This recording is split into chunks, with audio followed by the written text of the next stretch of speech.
Hey everyone, I'm Glenn Dresser. I'm the designer, illustrator, and publisher of the Transcontinental. And for this next stretch goal, I thought I'd do something a little different and introduce it on video because with this stretch goal, we are talking about the solo mode. Now, the solo mode itself is not a stretch goal. It is included in the game and something that I'm very excited about and I've been working on over a lot of this last year because pandemic is a great time as a designer to focus on your solo mode. Uh, and in the game, the solo mode is based on you defeating these three gentlemen, the Hugh Allen Syndicate. Their historical role was in a scandal called the Pacific Scandal that actually took down the government for a time in Canada. But what is a stretch goal is this player aid that is solo mode specific and tells you everything you need to know about running the solo mode and has all that information there at your fingertips as you're playing, and also can act as a little sort of organizer for your deck, because the solo mode has a little deck builder element to the way that you run the syndicate. So I'm going to switch views here and walk you guys through a little bit of the solo mode while using this stretch goal reference. All right, so I've got the board set up here for a sort of mid-game type scenario in a solo mode game, and in this situation I am the teal color and the syndicate is going to be red here. So let me go over the differences with the solo mode of the game. First of all, the win conditions. So of course in the multiplayer version, it's simply a race of victory points. You can score the most by the end of the game. In the solo player mode, there's 3 win conditions, and in order to win, you have to satisfy all 3 of these. First of all, we are still playing to victory points, so I need to finish ahead of the syndicate in points at the end of the game. Second win condition involves the last spike here. Now, you may already know that every time that the railhead does not move, or only moves 1 in a round, the last spike is going to start to move eastward. It moves eastward 2 spaces if the railhead does not move at all, and it moves eastward 1 space if the railhead moves exactly 1. In the solo mode, you lose the game or fail one of your win conditions if the last spike reaches the prairies here. So this Rockies Prairies divide. If the last spike gets this far, then you fail. So with this situation right here, having played through a few rounds, the last spike is already advanced 2, and I've now got a very small margin there. So I would have to focus on the railhead a bit more going forward. Third win condition involves your investment cards. In the solo mode, you start the game with 2 investment cards, and you're going to pick up a third one, actually here on this tile. And you must complete all 3 of the investments that you acquire, or you lose. So that's 3 win conditions. Satisfy all 3 of those, you win the game. Satisfy 2 of them, and you suffer a forgettable defeat. And if you only satisfy 1 or 0 of the win conditions, you suffer a humiliating defeat. It is a fairly challenging solo mode, I think. My win rate is definitely less than 50%. I have yet to suffer a humiliating defeat, but there have been games where it's been right on the edge for me as far as humiliating defeat goes.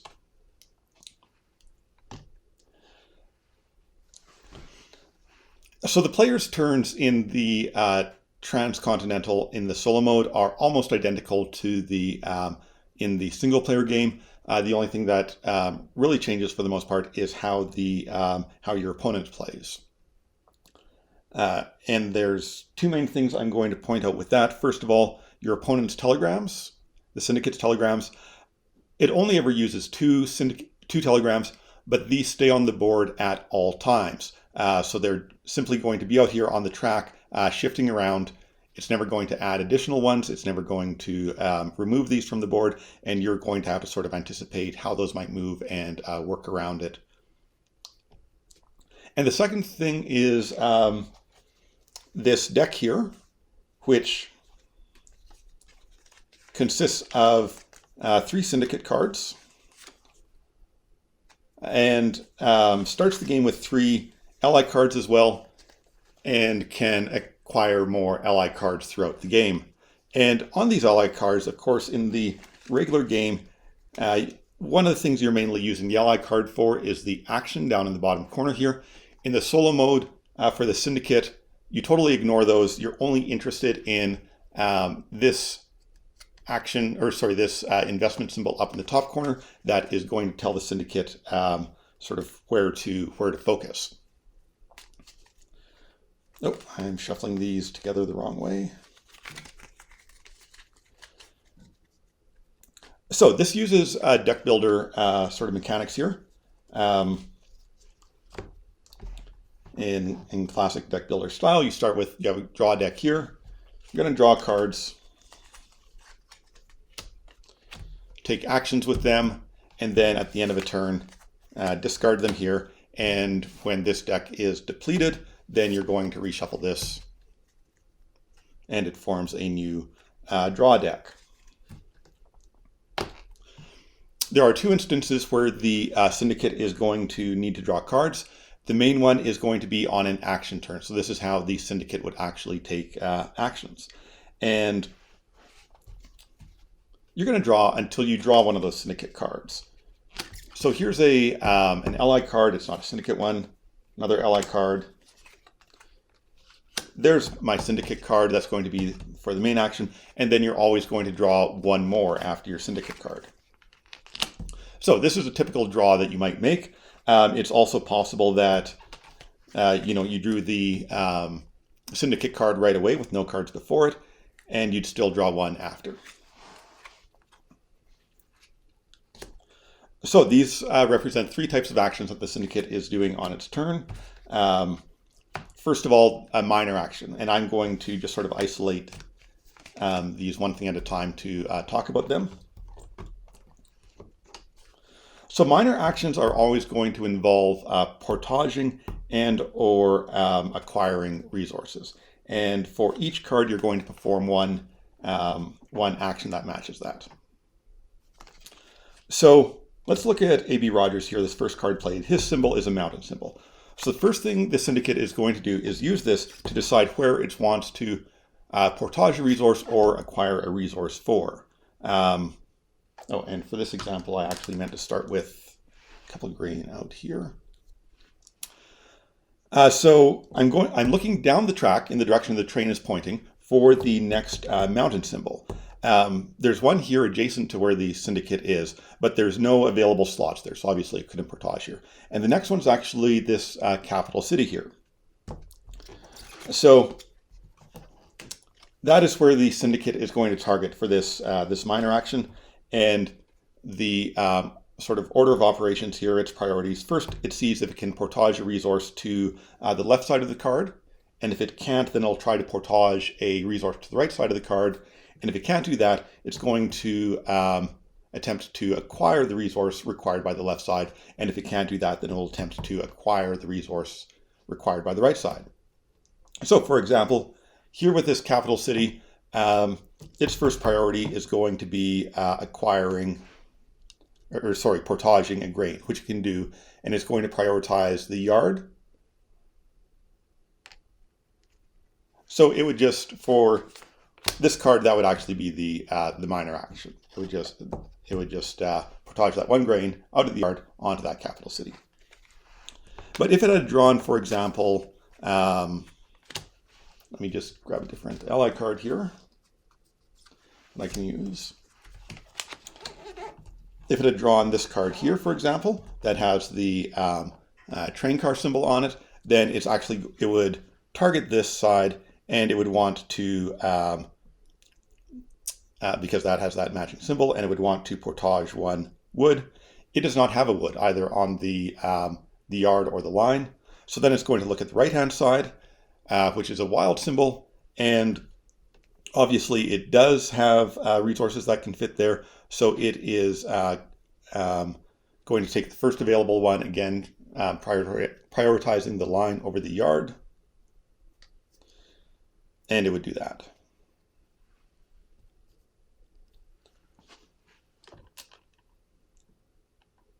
Now, in a situation, let's say we had a situation like this, where it's the left side is it doesn't have the right resource it needs.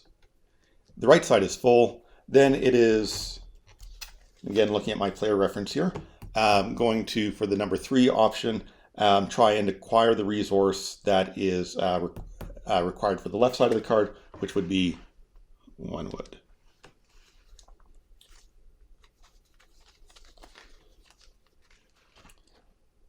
So that's how you take your minor actions. Let me just double check there, make sure there's nothing I missed.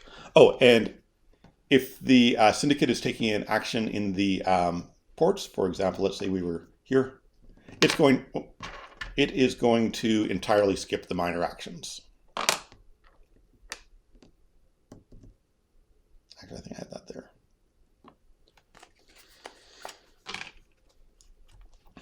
So you're going to do that for each minor action that you draw before you draw your main action.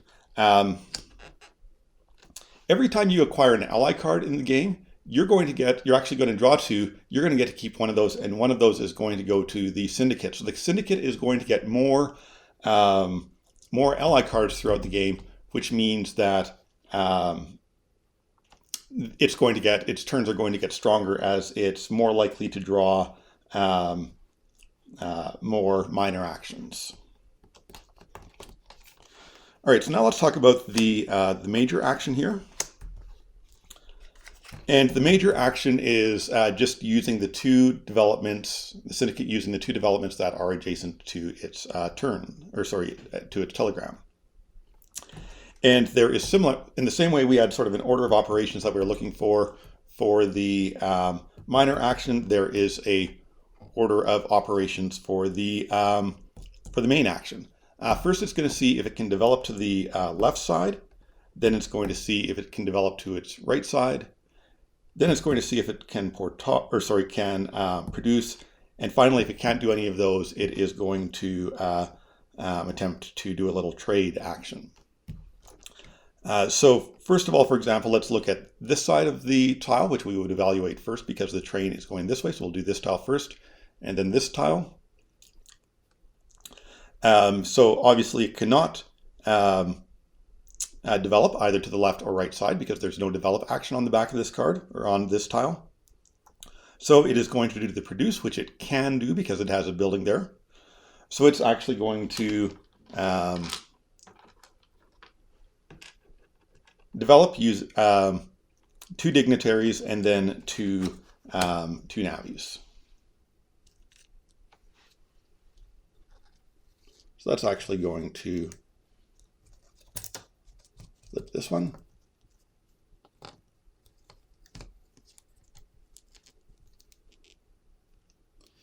And 2 navies, one's going to go here, the other one's going to go into the yard. On this side, again, looking through that order of operations, can it produce on the left side? Develop on the left side? No, it can't. Can it develop on the right? It can't develop on the left side because it doesn't have any of the grain on the train. Can't develop on the right side because there is no right side. So instead, it is going to produce 3 navies, which would also go up into the yard.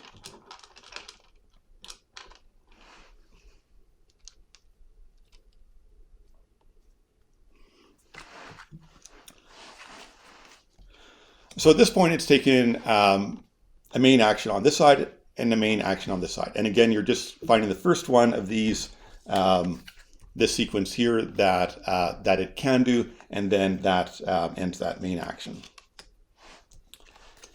And the last thing that it that it does on its turn is a placement action. And this is where the telegram moves to. So we use this symbol here, sort of similar to how we're using the symbol up in the on our minor action, but we are looking behind the train for the next symbol that next development that that matches, which in this case is looking for one of these horses. So looking behind here, there's nothing that matches, so it's all ports. We'd get down to the east end of the board here. And this actually wraps. We'd start from the opposite end of the board, so looking backwards, looping and continuing to looking backwards, and eventually we'd find this spot here because that matches that horse symbol there. So this telegram actually moved ahead as a result of not finding a matching symbol behind it. And so that sort of behaves in a similar way to how an opponent in a multiplayer game might take a telegram action or play an ally card with a telegram action that allows it to drop a telegram ahead of the train and sort of interrupt your plans. Now, if I had drawn a an ally card as the placement card, and let me just show you an example of how that would have worked. Draw a Syndicate card for the main action, and then if the next one I drew was also a Syndicate card, that would still go into the placement action. And that means that it is now going to target the port. So it is going to, in this case, it would look behind it, finding the port with the highest value, which would be that wood one. So these are always going to be, these two telegrams are always going to be shifting around, sometimes moving ahead at the end of the turn, sometimes moving backwards at the end of the turn.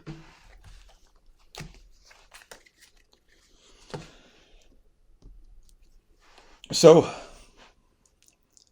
just to kind of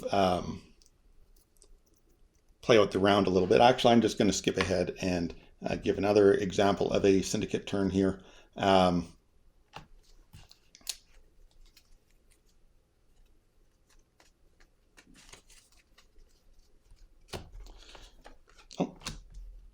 So we drew a Syndicate card right off the bat, so no minor actions. Oh, and a Syndicate card for the placement action. So first of all, the Syndicate is going to see if they can develop on the left side using wood, which they can, which would actually complete it, give them 4 points.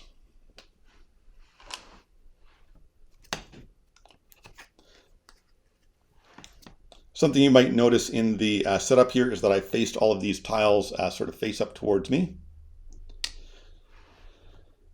which is makes sense for the solo mode. Over on this side, they're first going to see if they can develop on the left side, which they cannot. There's no right side to develop from, so they're going to try and produce, which they can do because there's a produce action there, and they've got a building there. So they're going to produce 2 tourists. So let's skip ahead to the railhead fate. Actually, no, let me give you one more example that I want to demonstrate. And that would go to there. So there's one other instance in which you can draw cards from the Syndicate deck, which is a contribution draw. So contribution draw is when you need to know how many resources the Syndicate is going to contribute to something, either one of your own develop actions or to the railhead. And I'm just going to tweak this to provide a better example. Let's say on my turn here, I want to develop using navies. And so I'm going to choose to use this, start with this navy here. Now red is the Syndicate has two navies that it could contribute. Actually, sorry. Before I do, I have to decide. I have to decide on all of my contributions for it. So this is a little different than the multiplayer game where it goes back and forth. Red would make their choice, and then I would make my last choice. In this, I need to make my choice now whether I want to contribute this one or this cube or not. I'm going to choose to leave it. Actually, no, it'd make more sense to do that. Now, red is going to do a contribution draw to see if it is contributing any of its navies there. Change the light a bit. Oh. Sorry about the glare on that. There we go. That's better. So it is going to draw 2 cards. And for every Syndicate card drawn, it's going to contribute 1. And for every symbol that matches the investment, it's going to contribute 3, up to the amount that it can contribute. So in this case, it's only going to contribute 1. It drew just 1 Syndicate card, and the ally card it drew did not match the symbol.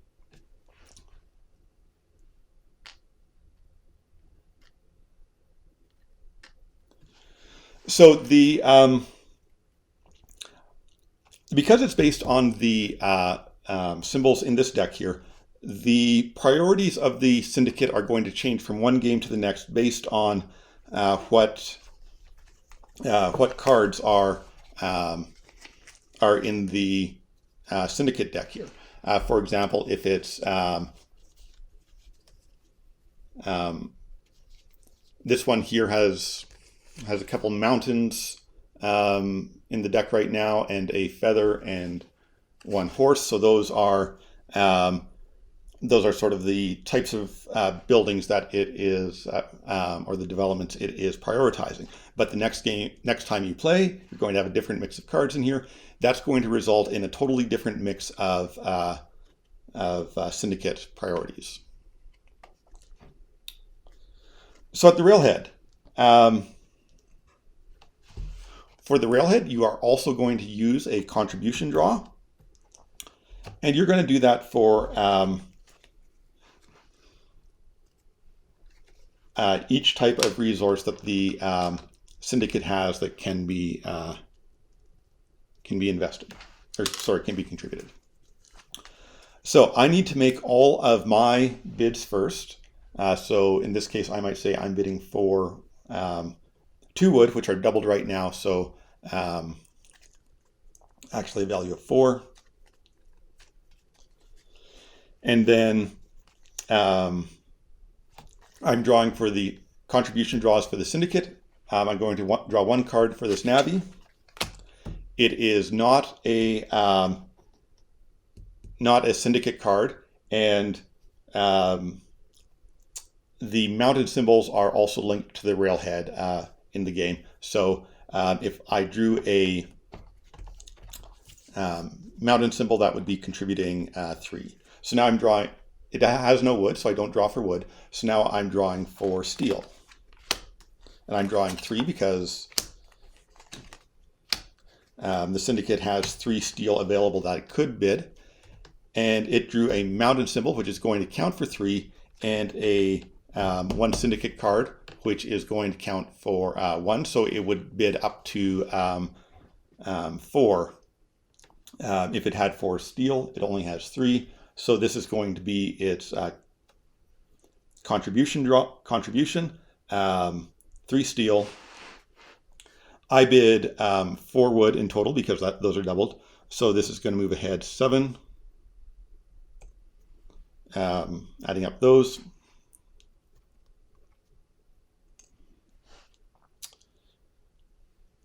And then we would claim tiles as we would in the regular mode, and the Syndicate is just it will claim whatever is the highest available tile point-wise that can be claimed. So it's going to claim the 3 there. I'm going to claim that too. And then this tile here is one of the ones that has the general bonus for acquiring new ally cards. Oh, sorry, that was this one. Was the one that has the general bonus for acquiring ally cards. So this is a good instance to sort of demonstrate how the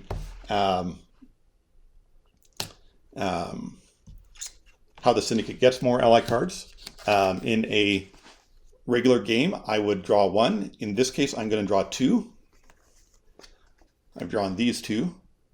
And one of these is going to go to me, and one is going to go to the Syndicate. So the Syndicate is going to draw until either its deck is depleted or it matches one of those symbols. And this last card that it drew has a mountain, which matches the mountain on here. So the Syndicate is going to keep that card. I'm going to get the other card. And what this means is that the Syndicate is going to tend to get more cards of types that it already has, and it's so it's sort of going to specialize and continue to focus on those things that it starts out with.